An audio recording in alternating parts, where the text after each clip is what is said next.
ꯃꯌꯥꯝꯒꯤ ꯅꯨꯡꯉꯥꯏꯅꯕꯒꯤꯗꯃꯛ ꯂꯩꯖꯔꯤꯕ ꯃꯈꯜ ꯃꯊꯦꯜ ꯃꯅꯤꯄꯨꯔ ꯆꯦꯅꯦꯜꯅ ꯃꯌꯥꯝꯕꯨ ꯏꯀꯣꯛꯂꯣꯟꯅ ꯈꯣꯏꯔꯨꯝꯖꯔꯤ ꯉꯁꯤꯁꯨ ꯃꯌꯥꯝꯒꯤ ꯅꯨꯡꯉꯥꯏꯅꯕꯒꯤꯗꯃꯛ ꯃꯅꯤꯄꯨꯔꯤ ꯍꯔꯔ ꯁ꯭ꯇꯣꯔꯤ ꯑꯃꯃꯨꯛ ꯄꯨꯗꯨꯅ ꯂꯥꯛꯆꯔꯤ ꯍꯔꯔ ꯁ꯭ꯇꯣꯔꯤ ꯑꯁꯤꯒꯤ ꯃꯃꯤꯡ ꯑꯁꯤꯂꯥꯏ ꯑꯃꯗꯤ ꯑꯀꯦꯡ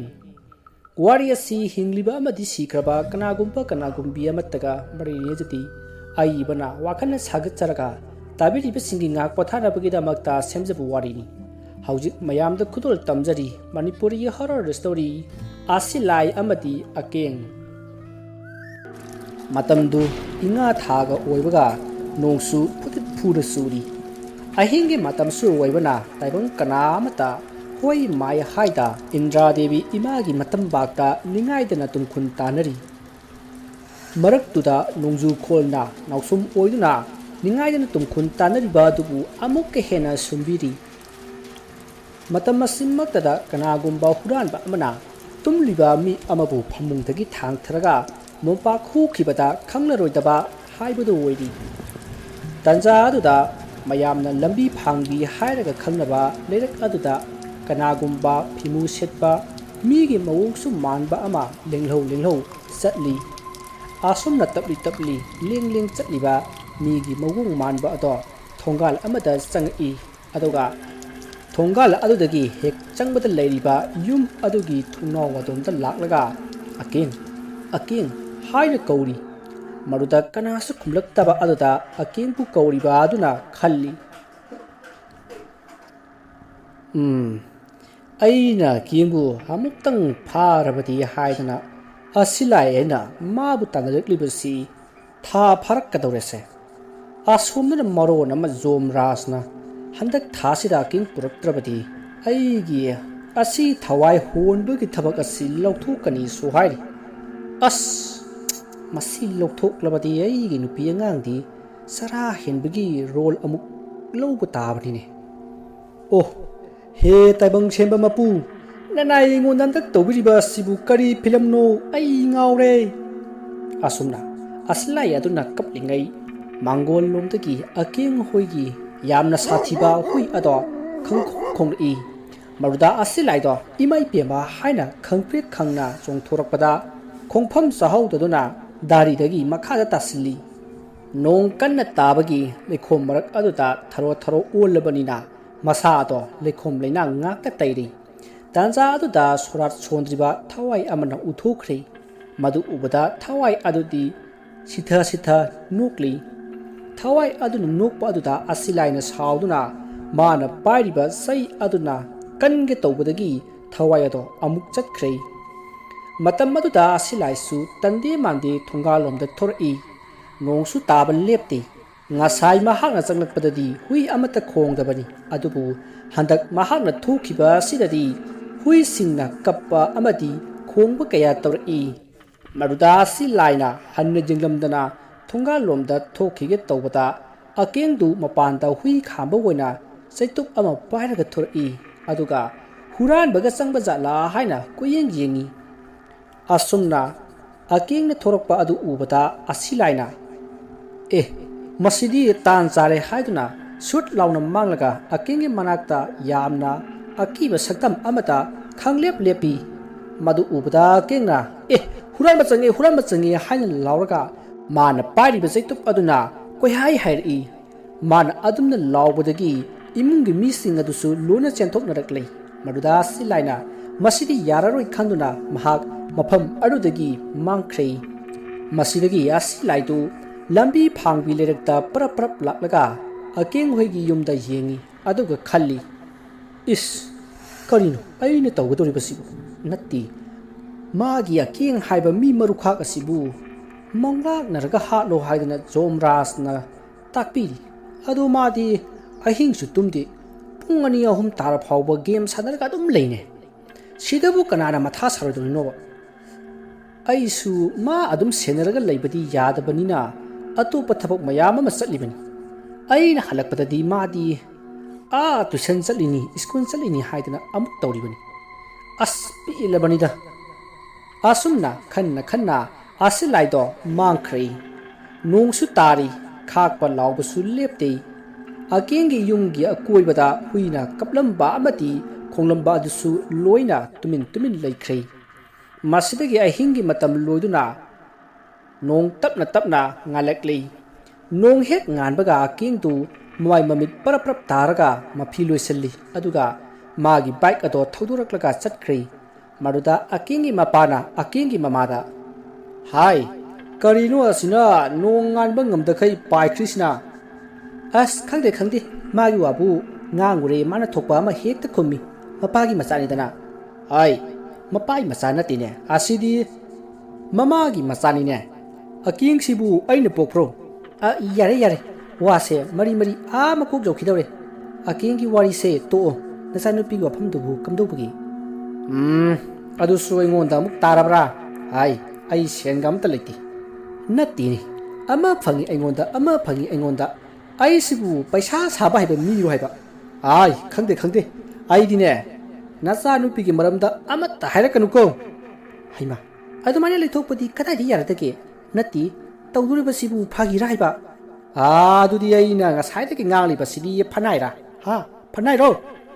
as taningdeda mi loinamak masanupi gi luhongla matungi ahan no phangjiba masagi dine angang dugine pot thinba loina chanabani madu chatrabadi mine kari haina khini natini mama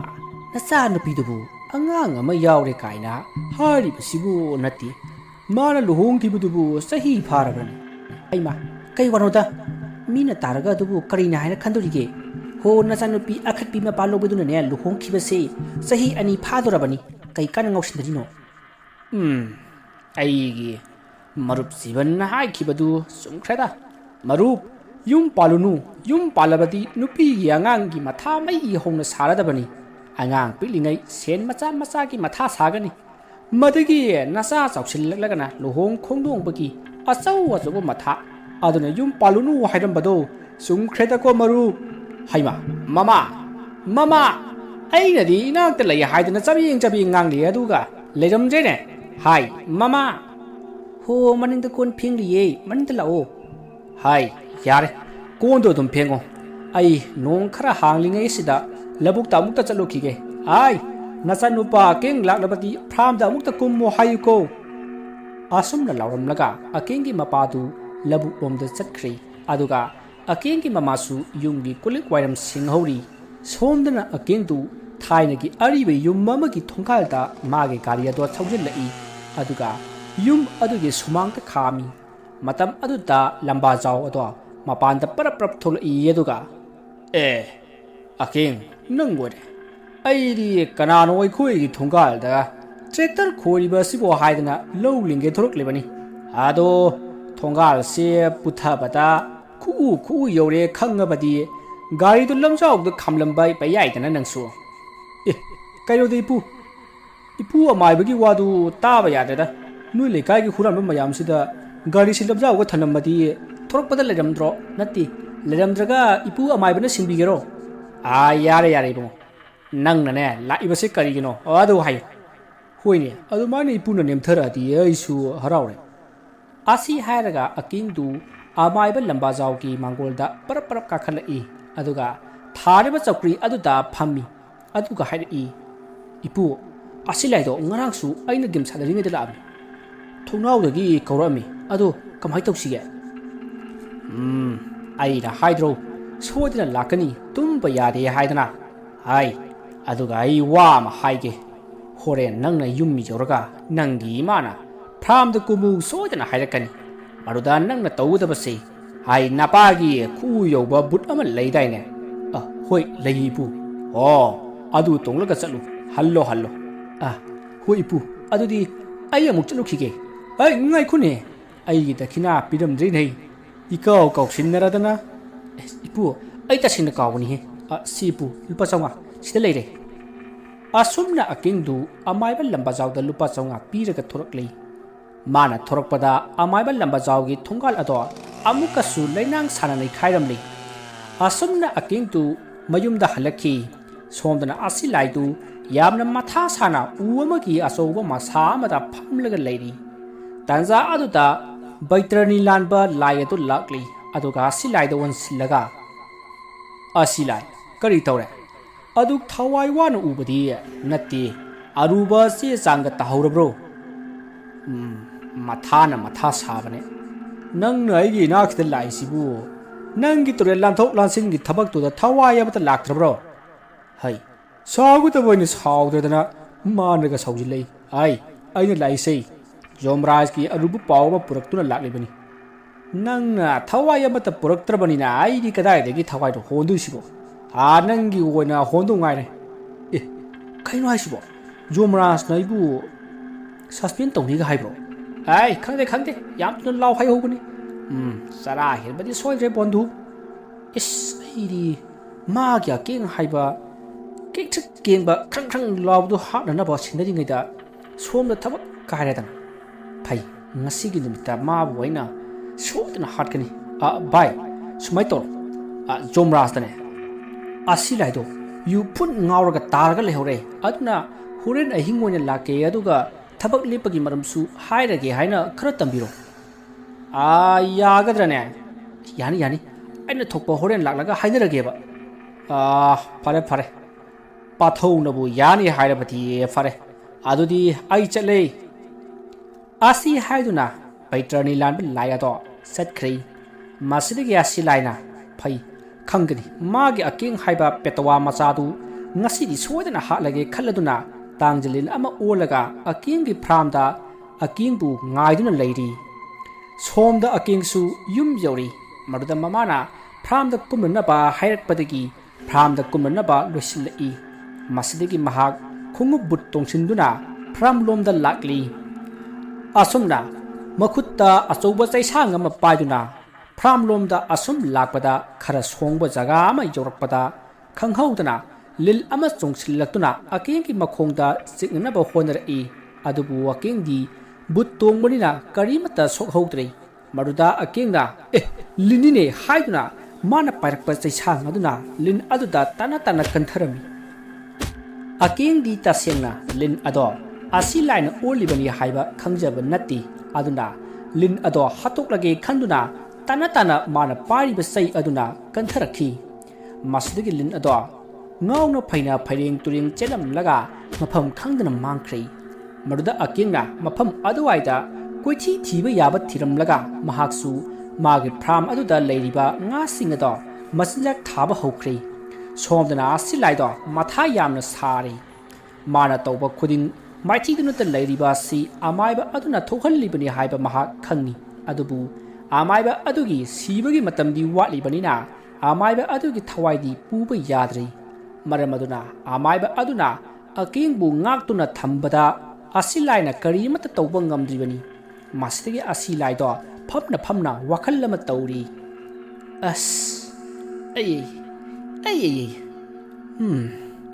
ꯀꯌꯥꯗꯤ ꯅꯥꯟꯅ ꯐꯨꯔꯛꯈ꯭ꯔꯒꯦꯗꯣꯁꯦ ꯃꯁꯤꯒꯤ ꯑꯀꯦꯡꯁꯤꯒꯤ ꯍꯟꯗꯛꯇ ꯑꯩꯁꯦ ꯖꯦꯜ ꯌꯧꯕ꯭ꯔꯥ ꯊꯕꯛ ꯇꯠꯄ꯭ꯔꯥ ꯑꯃꯗꯤ ꯁꯣꯏꯔꯣꯏꯁꯦ ꯃꯗꯨꯒꯤ ꯑꯃꯥꯏꯕ ꯂꯝꯕꯥꯖꯥꯎ ꯍꯥꯏꯕ ꯃꯤꯔꯨꯈꯥꯛꯇꯣ ꯊꯣꯛ ꯍꯥꯠꯇꯣꯛꯑꯕꯗꯤ ꯄꯨꯟꯁꯤ ꯆꯦꯟꯖꯦꯜ ꯂꯣꯏꯗ꯭ꯔꯤꯕ ꯊꯋꯥꯏ ꯑꯃ ꯄꯣꯔꯛꯏ ꯍꯥꯏꯗꯅ ꯑꯩꯕꯨ ꯖꯦꯜꯗ ꯊꯝꯒꯅꯤ ꯀꯤꯕꯗꯒꯤ ꯑꯩꯁꯦ ꯃꯗꯨꯒꯤ ꯑꯀꯦꯡ ꯍꯥꯏꯕ ꯀꯩꯁꯨ ꯂꯩꯇꯕ ꯑꯉꯥꯡ ꯃꯥꯅ ꯍꯦꯛ ꯂꯥꯛꯅꯩꯗ ꯐꯔꯦ ꯑꯩ ꯍꯣꯔꯦꯟ ꯖꯣꯝꯔꯥꯖꯇꯣ ꯃꯐꯝ ꯄꯨꯝꯅꯃꯛ ꯇꯝꯂꯒꯦ ꯖꯣꯝꯔꯥꯖꯅꯁꯨ ꯃꯐꯝ ꯑꯁꯤ ꯑꯦꯛꯁꯦꯞ ꯇꯧꯕꯤꯔꯛꯀꯅꯤ ꯈꯜꯂꯤꯅ ꯆꯠꯂꯕꯅꯤꯅ ꯏꯆꯥꯁꯤꯡꯁꯨ ꯎꯅꯔꯛꯀꯦ ꯐꯔꯦ ꯑꯩꯅ ꯂꯧꯗꯣꯔꯤꯕ ꯊꯋꯥꯏ ꯃꯌꯥꯝꯁꯦ ꯃꯁꯤ ꯄꯨꯔꯒ ꯍꯣꯔꯦꯟ ꯑꯍꯤꯡ ꯍꯦꯛꯇ ꯆꯠꯂꯒꯦ ꯑꯗꯨꯗꯤ ꯑꯩ ꯄꯨꯟꯁꯤ ꯆꯦꯟꯖꯦꯜ ꯂꯣꯏꯔꯕ ꯃꯤꯁꯤꯡꯒꯤ ꯊꯋꯥꯏꯁꯤꯡ ꯑꯃꯨꯛꯇ ꯈꯣꯝꯒꯠꯂꯨꯈꯤꯒꯦ ꯑꯁꯨꯝꯅ ꯋꯥꯈꯜ ꯈꯟꯕ ꯌꯥꯕ ꯈꯜꯂꯒ ꯑꯇꯣꯞꯄ ꯊꯋꯥꯏ ꯀꯌꯥꯕꯨ ꯂꯧꯕ ꯆꯠꯈ꯭ꯔꯤ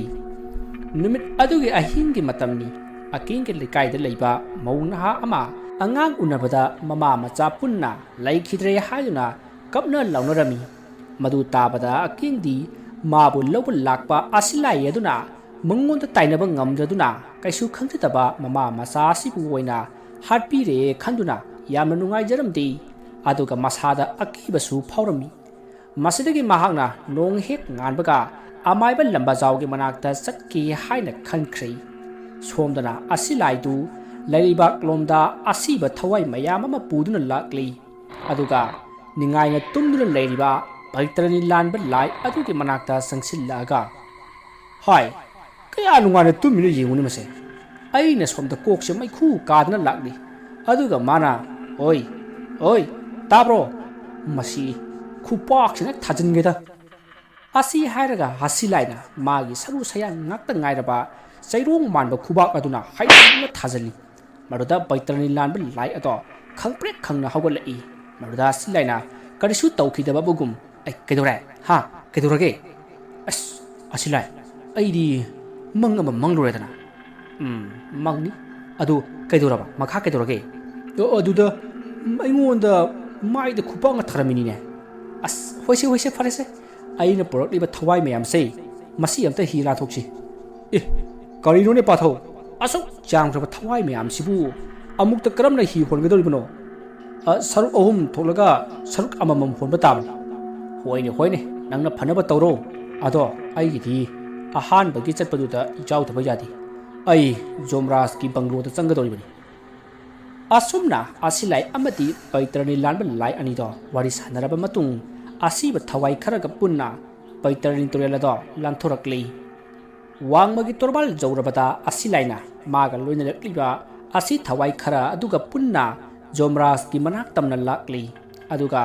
lemhauriba asi thawai singaduna kona mathang laknanaba hayu haina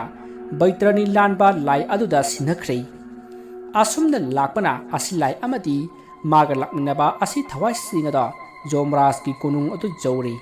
maruda asilaina jomras pu khurum jarami masidagi jomrasna hai asilai nangni aina phugadabagi ngai bas hai kana lai mana prokliba asi thawai singa sei makhoi ga laifamda pukhro hai chalu namthine maruda asi thawai naha mayamna makhoi bu karigi halibano aikhoi hanudri haina launari maruda jomrasna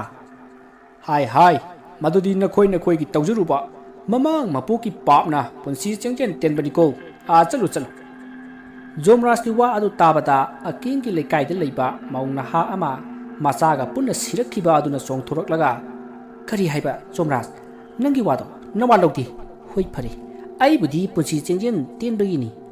sibani haiba to yari adubu pokpoda ngari ba isa sina siri basna karigi nati magi lifetime masibu second kharagi goina hapiri bro adudi noina mahak sadabada kari kaibagi kari karanaba ai waranaba hauti mana maram moiraga aisu siredana oi madu nangna khangoi angang aduda fit tawgadoriba thawai ado bangladesh to oina fit tawgadaba waiba aduna soinare haidana amuk lokhthu ibani nang kari khange asuk jangthro mayam se honabada aikhoi se kuk patlabani kari nungaidana puino khangdene adudi haibiyu jomras aina sisina karigi haibiyu aigi kari rano angang asi sibagi maramdi yare aigi karigino as masigi maunausi chabit jamna ngang gadawrise hai nokhoi kedawrige ha pukho chalune nupi gi haunabi chau ngang da leirene nana du tadro ha pukho haibat purkho dana tanja aduda nupara nupi sabi amna sangsil laga sar aidi tumina sum lejadiko irai bakini khalaga as ai pungpet ne pele ai inai sa nakhoi se puthokro hayadana jomras yam kanna puthokchari sana thongda chandabadagi pholinda sum puthokchabani hoini sat puthokro ne namthi hayadana taibang mi gi manam se hingai manam namadana hainadine asumna ngangna asi thawai mayamado loina puthokri matamatu da jomrasna asilai da won sindura hai karino idare nangi thabak puramak hundoklaga koi chatuna leiribadi yengu nang ngahan makhai lauru daba si thawai mayam ase ngasi pulap porakle hojik irang tokle kali sariye base jomras lalabada ngakpi nanai aise matha yamna saba thabak ama tawraba adugini ai kari kaya yamna saba matha no ne pai badaga khut pokpa jalo pokpada nate sakadori chawdok kadori jomras adudi tamuta sidana sumdobuni aina akin kouba namu taibang mi masa ma magi su mathau mangam loire taiban chengjel loire haidana lobo chatli magi zaram makuthi dadi ahinda manglak naraga siyu haina bidhata na tamni aduna manglak naraka hat ke haidana nanai aina chachabani adubu madi ahing noksoiba sungtum tumdi game sanaduna adum lei jomras aduna tumdrabati karamna hatkani mapui bungo sumina silai nangna haiba adubu atopa matamda hatpa sumayai dena nangbo nanai aina try kaya ama tawjarabani adubu aina atopa thawai loba chatlingai mana tumthui aina laklagana hawgutlaga adum lei aduna ma senaba honabata aigi work line ase kaidana asi thawai poraktabani mapui bungo miram lenda leirobadagi ingraji gasu thiline mase ai nangna asi thawai loba chatkhre haibasi mana karamna khangdana nangna chakhiba matamdana tumlibano ha aduga nangna laklagana karigi mana hawgutliba nang lakde haiba mana karamna khangliba ha adu hayune jomras amaiba lamba jaw haidana khut jamna lengba au apa saba amaiba ma leiriye mana horendi nang pung 13 dagi tumu aduga pung ahum tajingai da hawgutlu natrabadi sini haidana hekta haidokpa aduna aking hariba nupa macha aduna pung 13 dagi tumlaga nongalamdai pung ahum tagadaba minute khara watlingai da alarm sei hauna thanamani aduna alarm khuloktabanina maso dum hawgatle aduna game sanarga hekta leramba aduna upai leitabani puibungo nangi wasi yamna laina lurine ha ado ayuk nungthingi matamda hatpadi kibro ha jomras magi bidi bidhata dadadi ahingda manglak naraga siyu haina tamni masina kamdoba aduna airadi ayuk nungthindadi try sungtau tawdi mapuibungo phare nangna ngasai yu taptana thaklaga ngawrga lehowi hari basna karigi ha madugi chairak phangani khangu hai jomras ai matha samantana thakpani madugi damakta ai bu ngapiyu ai matung tawjararoi jai jai ai khoyamjari mapuibungo phare asilai salu nang hariba kari maming duwa aking haibani mapuibungo amaiba duna kari lamba jaw haiba jomras maiba maki mingdare layeng liba midugi mingdare on thuk na bu pakna khrene ha hai asilai takpiyu mapuibungo madugi aking haiba nupa machatu any means tawdana nangna thokpa thasigi manungta porkadabani ai chalu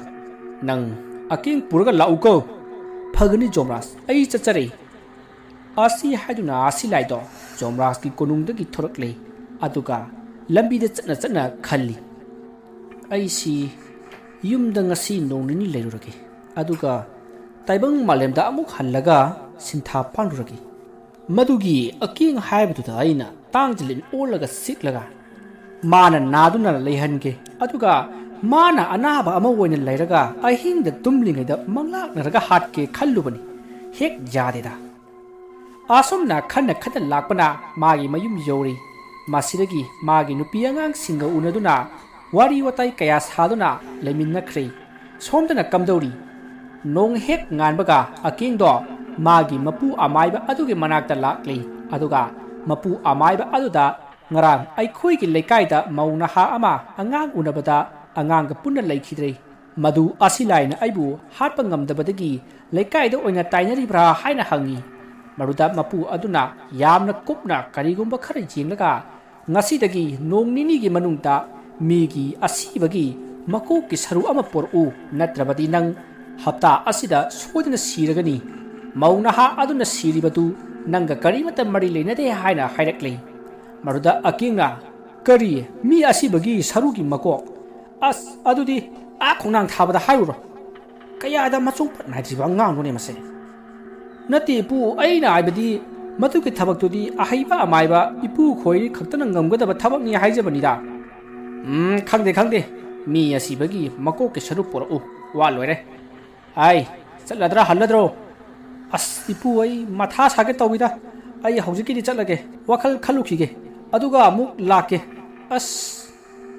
asi hairaga sakkhige tawi aruda amaiba lamba jauna hai chongari haina hangi maruda akenga oja sidiba matha saringa sida asese asi hairamaga akindo mayum lomda chakhi ꯋꯥꯔꯤ ꯑꯁꯤꯒꯤ ꯑꯍꯥꯟꯕ ꯇꯥꯡꯀꯛ ꯃꯇꯥꯡ ꯑꯁꯤꯗ ꯂꯣꯏꯖꯔꯤ ꯃꯊꯪꯒꯤ ꯇꯥꯡꯀꯛꯇ ꯀꯔꯤ ꯀꯝꯗꯧꯕꯒꯦ ꯍꯥꯏꯕꯗꯨ ꯃꯌꯥꯝ ꯄꯨꯟꯅ ꯉꯥꯏꯃꯤꯟꯅꯔꯁꯤ ꯃꯌꯥꯝꯕꯨ ꯑꯔꯣꯏꯕꯗ ꯑꯃꯨꯛꯀ ꯍꯟꯅ ꯈꯣꯏꯔꯨꯝꯖꯔꯤ